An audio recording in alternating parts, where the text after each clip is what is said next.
I can feel something adjusting in a way in which I'm realizing that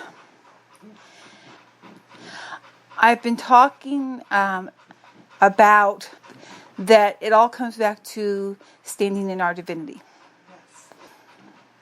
And on this side, from this perspective, that is obvious and clear. And I've been trying to make it more clear. Is translated to your side. I've just been myself. I haven't tried to be anything else but just be myself.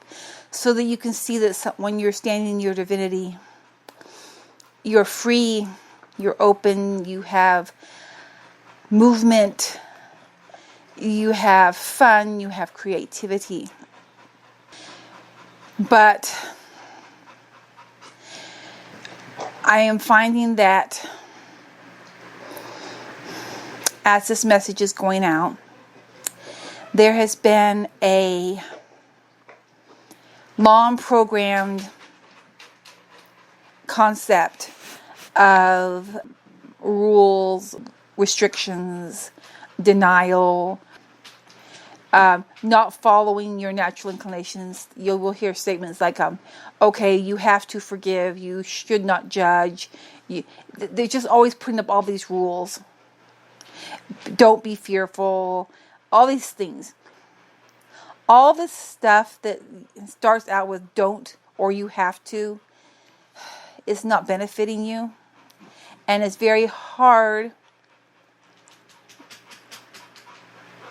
It's very hard for you to translate what I'm trying to say. It seems too easy. It seems too simple. It seems that, it must be lacking. There must be something more to it. You've been lied to. Those who have sought to control you for their benefit, whether they realized it was not, some of those who have tried to control you for their own benefit and tried to get you to copy them or to do things their way, they may have had good intentions, but they are also coming from a limited place in which they are denying themselves. And when I say this, I do not want you to, because I know that in your experience here, the idea is that if we just do whatever we want, and it's not just do whatever you want, people will hurt each other.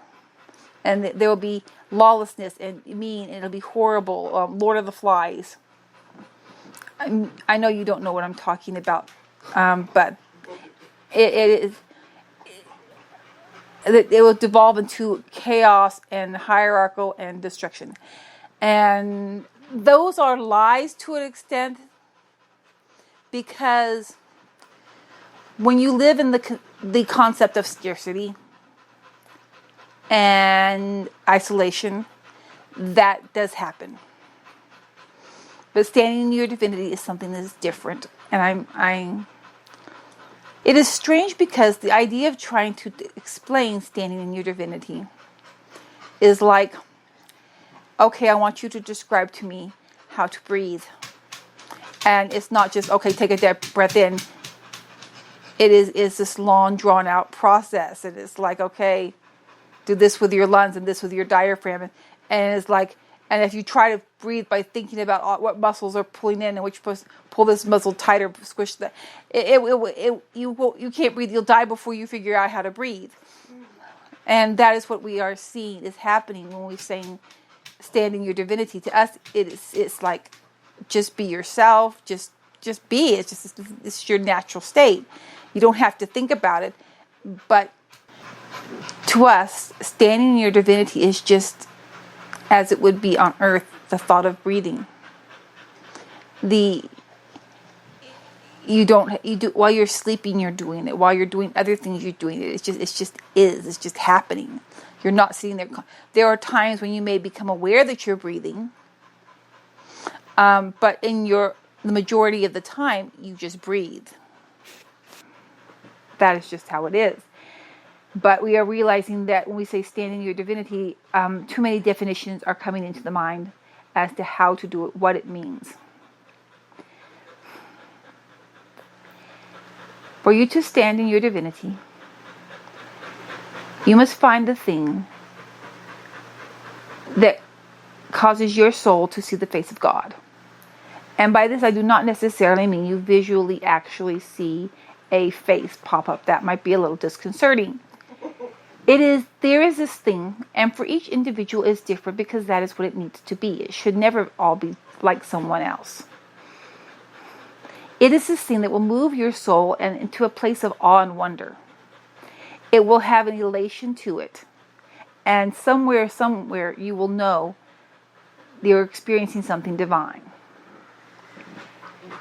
And for every person, it is going to be different, and that is how it should be. So that's why it's so difficult to come here and say, oh, okay, this is how you do it. For one person, I'm going to give examples. I'm going to try to give examples, some that you may be more familiar with and be more generalized to accept, and some that may cause you to question. And an artist may see the face of God as they're working with their medium, whether it be paint or sculpture or music. That's how artists have a quicker access to their divinity. Their only problems really come is when they allow the limits of society to infringe upon them, and they start to feel guilty about finding their divinity. When you are in your divinity, you will always seek the best of others. So that is just the natural thing that happens. You do not make yourself feel the best for others. It will just happen. It's a side effect. You cannot make yourself forgive someone. You cannot make yourself love someone. You cannot make yourself be kind. You do not make yourself. You cannot learn to love someone. You cannot learn to forgive someone. You cannot learn to be kind. You can experiment and find out how to touch your own divinity, and you will know when that happens. And kindness and loving acts are a much quicker way to find that. But if you're trying to be kind, be loving, be forgiving in order to find your divinity, it doesn't work that way. You first find your divinity, and then everything else falls into place. There is no working at it. There is no overcoming. There is no learning. It just happens like breathing. So, I would like for you to try this. And try this in your own way. Over the next 3 days,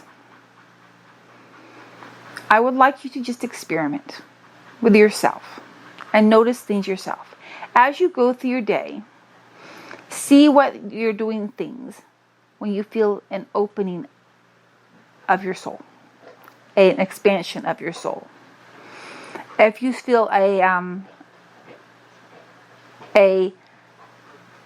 oh, that's what I really enjoy. And when you do that, make sure that there are no... Look around the edges of it very carefully.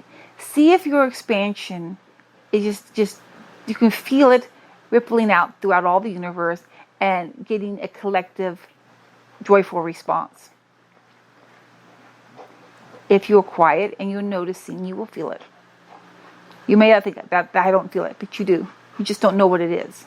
You don't realize that's what that feeling is, but that's what it is. If you are aware that's what it is, maybe you will say, oh, I get it now. Do you catch yourself singing a song as you're just moving along? You are touching into your divinity. But divinity does not always have to be sparkles and rainbows and angelic choirs. That is fine. Even among the angels, the idea of an angelic choir is not always what you would imagine. Okay. Uh, and she is getting this image. She recently, and outside of her character, there is a show. I do not know the exact show, but it's a concept show that has all over the world. It is a competition of talents. Now, competition is not ever beneficial. That element of it is never beneficial. It taints things. But it exposes masses to seeing the divinity in others. If you watch the show with the intention of jabbing, poking out the bad, seeing who's better, you're missing the point. If you see the show or clips of the show, I would prefer you try to watch clips of shows, not rather than the whole show, because the whole show is too much. It has too much tainting in it. But clips of the shows where someone will come out that is just a normal person. They're not. They don't look movie star. They do not have. They're not all faked up. They are just a normal person, and they walk out onto the stage, and you don't see anything. You don't notice anything. They're just another person to you. And then they express their talent, whatever it should be. And when they express this talent, your soul gasps. And it connects, and you connect to that person, and you can see it among the audience that it happens to them. It is like because in Divinity there is always a connection. And they connect to the audience. The audience connects them, not just because of what the audience is getting out of it. You can see it in their eyes. Look at their eyes. And it's like there's a recognition and a connection, and there's an opening, and that happens. And this show has allowed us to see a variety of talents that are connecting to their divinity that have not been controlled by outside influences. In the early parts of the show, before people start giving them advice, this is when you see their divinity. As they try to become more popular and adjust to norms, they are moving farther away from their divinity. So if you are someone who loves dance, watch shows about dance or things about dance. If you are someone who connects to music, then do that. If there's certain kinds of music, then do that, or whatever, or art or performance. But I'm just using the show as an example because it is one that is well known throughout the large portions of the earth. And you will know when there's someone like that. And in line with this, there is a person specifically that she connected with. She saw, just out of a quirk, I'll just check out this clip. And she saw this person, and she was instantly, she knew the soul. She said, I know who the soul is. But the thing is, everyone knew the soul. Everyone who saw her said, we know who this soul is. And they were right, because that's who the soul was. The soul is reincarnated. I won't use a specific name because I do not want to call out a specific person without their knowledge. But it was a young girl, a very young girl, very shy, and she comes up onto the stage. And she's been doing this for a while, so since she was very young. But she has to sing on the stage. And she gets up and she's talking, and you're like, okay, she's going to sing something cutesy and sweet or pop music.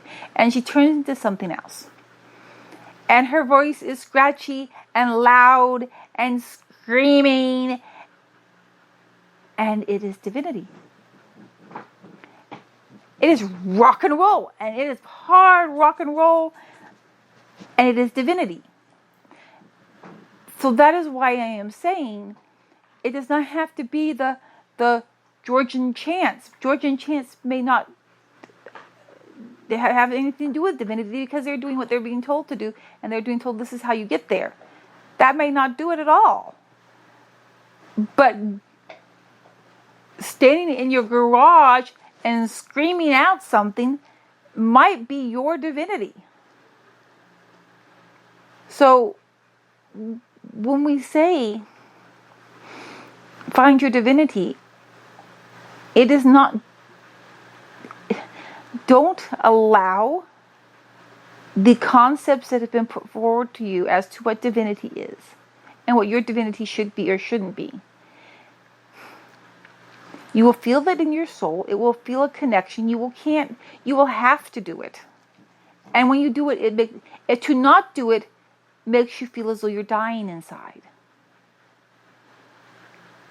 To do it makes you feel as though the universe is opening up to you. And sometimes it's just happening in the background. You're just moving along and it's just doing it because your soul's like, yeah, this is my thing. It is important to know this because as I have said this, and it's going out, and this message is being heard, and it's being thought about. The thought is being coming up. I have to do it this way. This is what I have to do, and if I do it this thing, then I'm not in connection with my divinity. I also want to say in connection to this, there are certain emotions that have been given the connotation that we should try not to have them. In the physical, emotions are there as signals. Road signs in a way? Road signs, yes. We don't want to say, okay, let's get rid of all the road signs and then our trip will be much better.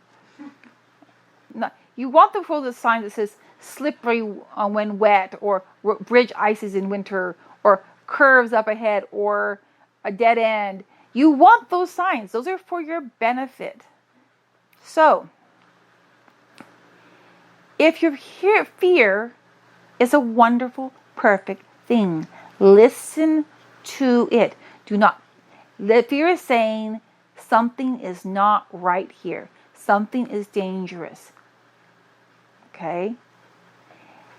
Listen to it. Don't say, I don't want to be fearful. Say no. Say, thank you, fear. I'm glad you're here. I'm listening. I'm going to try to be very aware. Quiet yourself when you have fear and find out where is it coming from.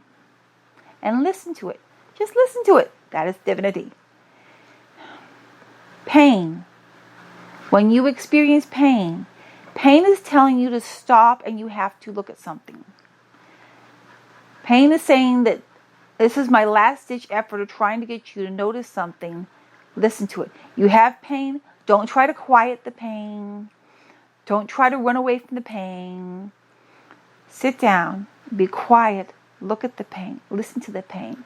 See where the pain is coming from. Now, the thing with pain is, usually when it gets to the point of pain, you've already had other inclinations beforehand. There's something that's not for your benefit. But for one reason or another, you wanted to do it anyway.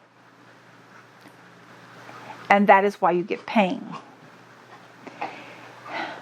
Pain is a very good sign. But it's like, careful of the cliffs over here sign. And you have to really stop, really quiet, and really address. You will, if something, so many times, you've been taught to not, from the time you were babies, you were born, you have been taught to not listen to your soul. When a baby cries, the parents, many times, not always, sometimes parents are listening and trying to see what the child's trying to tell them. But sometimes the parents just want the baby to stop crying. They don't really care what the child's trying to tell them. They just want to stop crying. They put them in cages. They put limits on them. They tell you're going to wake up at this time. You're going to go to sleep at this time.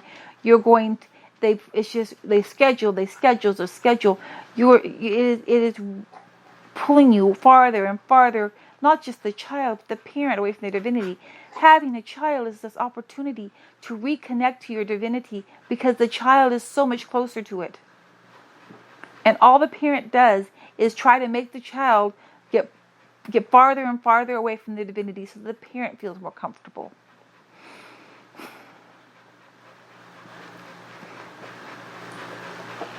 You have been taught that when you're in pain to ignore things. And you've been taught to do things that are not beneficial for you. And in this confusion, you do things in desperation or in, I'm going to do this because I'm so frustrated about everything else in my life. That you will get a rush of an emotion or a feeling from that you feel like you think it's relief. That's not what your soul is wanting. And that's why the pain comes. Because if you are doing something in line with your divinity, there will not be pain. The pain only comes when you're trying to lash out at all the rules and the regulations and then not being allowed to be yourself. Just be yourself. Just find what yourself is and be it. And if it is that you feel that by being yourself you will lose everything around you, then everything around you is not there for your benefit. We are in the midst of a change. Everything's going to return to the divinity. If you are determined to stay in the place that you are familiar with, but does not allow your divinity, then you will not be with the divine. That is all there is to it. There's no other thing to say. So what I am saying is don't go and get books. Don't go and listen to gurus. So some gurus are wonderful, wonderful people. Don't get me wrong. They're loving people who give wonderful advice. But don't have someone tell you where the rules are, where the restrictions are. When you are in your divinity, you will feel expansive. You will feel it will feel beautiful. You will feel connection. There will always feel a connection. When you see a sunset, a beautiful sunset, you feel connected. You just do. You don't even know what you're connected to, but you feel connected. You feel expansive. When you find those places where you feel connected and expansive, do those more. When you feel those places that makes you feel grumpy and you feel the words, I have to, stop. Just stop. Quiet yourself, look at yourself, and if you have to reassess your life, then reassess your life. And I know that as I'm saying this, you're saying, but if I do this thing that you're saying, I won't have a home. I won't have food to eat. I won't have family. And I will end up dying and being alone. And everything is changing. Because what is going on here, what has been built here is built on lies. And lies are nothing. They are nothing. They are empty. They're nothing. There's nothing there. And it's just going to fall away. And if you are trying to get your support and strength from what is built on nothing, because it's what you've known, when it falls away, you're going to stumble. But if you already know how to stand in your divinity, it'll be so simple for you. It'll be so simple. So if that means that you have a tiny one room with a place to lay your head, and you are, so, and then to be very clear, someone may find their divinity in being a fry cook. They may, like the SpongeBob show. There are people who love being a fry cook. There are people who love being waiters and waitresses. They enjoy the food, the atmosphere, the interacting with the people. And they're in their divinity doing that. So it does not mean you cannot work or you cannot do.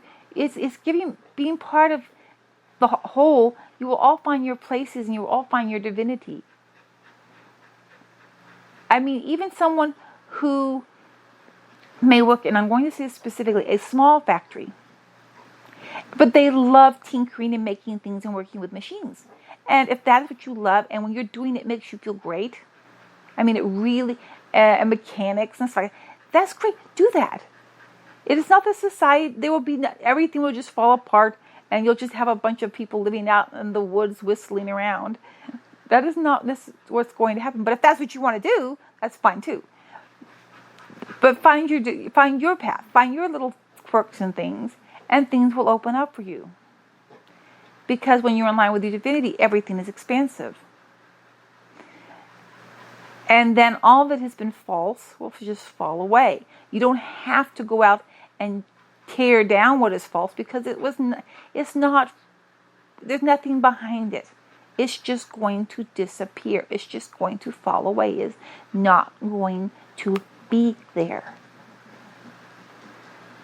And if you stand in your divinity, you'll be strong, it'll be easy, and they'll just expand and get more and more. And you will have difficult times, because it is a process. Just as a baby has difficult times giving up their divinity to be part of this society that has been created, that's so moved away from its divinity. And it is difficult. And small children cry and pull into themselves, and you will see them slowly losing their joy as the older they get. You will have the reverse process. There will be times when, as you're dropping away those things which are not real, those things which are not true, which are not in line with divinity, it will feel unsettling, and you will not feel safe, because you've been taught to believe that this is safety. What does they call that? Part of a law-abiding society. Laws are horrible. And a society based upon laws are horrible, because it totally has removed you from your divinity. And even when your divinity says something is wrong, you will, well, this is the law. We're a law-abiding society. Law-abiding societies are horrible. From the stand-up point and the viewpoint of God, of the Great Father, the Great Mother, light, and all of the divine laws are horrible. When we see them, we cringe. When we see people following the laws. Now, we're not talking about coming to a consensus on what side of the road to drive on. Okay? Who goes first when you're pulling into a road? Or who's going to go first? That's just common courtesy. That is not laws. But that's just being nice and normal and whatever. With others. It's just working with others, finding ways it's going to work peacefully. In your divinity, you're not always trying to put yourself out first, because you feel perfectly comfortable as you are. There is no first, second, third. I'm going to go there. That only happens when you don't feel safe in your own divinity. But so when we're saying law abiding, it doesn't mean that, okay, people, if I feel like going and stealing, taking this thing from this other person, then I should be able to. That's not standing in your divinity. And you know that. But generalized ideas of knowing what, and everybody knows what's good and bad. And there is a good and bad. Everybody knows what's good and bad. But when you start going to the point where we're going to make a rule, then as soon as you make the rule, people try to find loopholes, people try to get around it. And guess what? You make the rule, and guess what? There's always people who don't follow the rule. And then if you have people who don't follow the rule, then you have to find other people who are going to make sure they're going to follow the rule. And then you get into force, and it just devolves into just chaos and anarchy, and nothing is ever fair. And you all know it's not fair. You know it's not fair. Because, for example, say somebody goes into a little mom and pop fruit stand, and they steal some of their fruit, a box of their food. And the mom and pop fruit stand may have gathered this fruit themselves. They've gone out and done this work and brought this food out here to benefit everyone else. And they find their divinity in working with food and working with people and making sure people are fed, and it makes them happy. And that is part of their divinity. And then someone comes along, and not because they are hungry, but just because they are angry, because they are frustrated and want to lash out, they take something, or they damage or harm the fruit stand. Now this lashing out hurts those who had the fruit stand and those who get food from the fruit stand. It ripples out. Now if you live in a society, someone has determined what is the value of all this. How do you place value on lashing out against someone else's divinity? How can you put a value on that? How can you put if they pay this fine, or if they do this thing, then your divinity is fine? You can't do that. That is impossible. And how can you say, oh, this thing here is worse and this thing here is not so bad, and I'm going to tell the people who are actually involved in it how much pain they're allowed to suffer and how they have to handle it. This is all insane. It's completely insane. I know I have gone off. And we've gone off into the weeds again, yes. But need to be said. Yes. So the idea, release the whole idea of law-abiding society, laws, rules. It does not mean everybody just does whatever they want. They don't care about anyone else. Because if you're in your divinity, you care about everybody else. And it doesn't mean that you're constantly going around just trying to make everybody else happy. Because you don't have to try. That's the whole point. In your divinity, you don't have to try. It just happens. Everything just happens. So the more you stand in divinity, the more the quote-unquote need for laws disappears, because everyone there is a underlying current of all that comes from God to work together, to constantly be building on in a beautiful way. Only when you pull away from that do you start hitting roadblocks and having problems.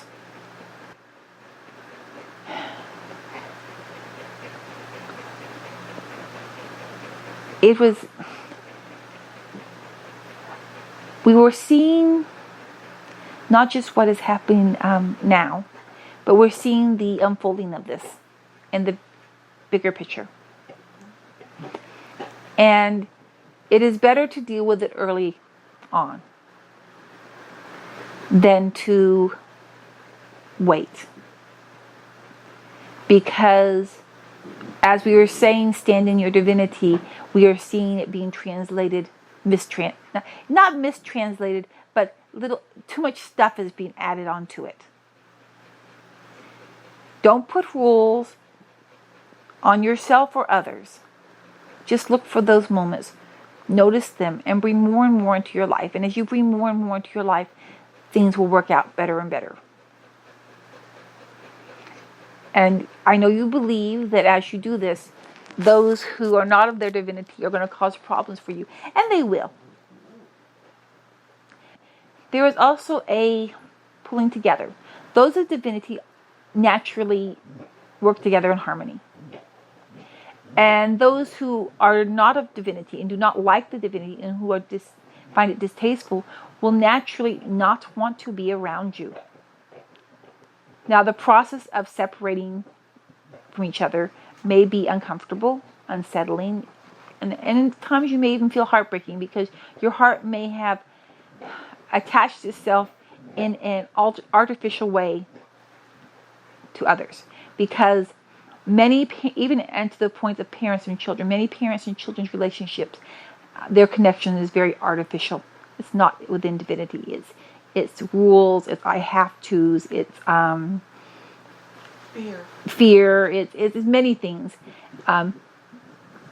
So getting away from that is going to feel, in the physical, extremely unsettling, and you're going to have some discomfort. But once it is done and you are living a divine life, you will see clearly when you're living a divine life, when you look back at this and see, oh, I see what was going on. I see what was clouding. I see what was gunky. I feel so much better. I feel so much lighter. I feel so much brighter here. That is the goal. That is the goal. That is where we're heading. And we just wanted to bring this out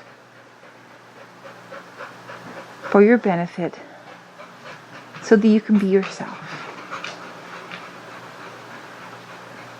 And we love you, and we want you to be what we see you as. Thank you.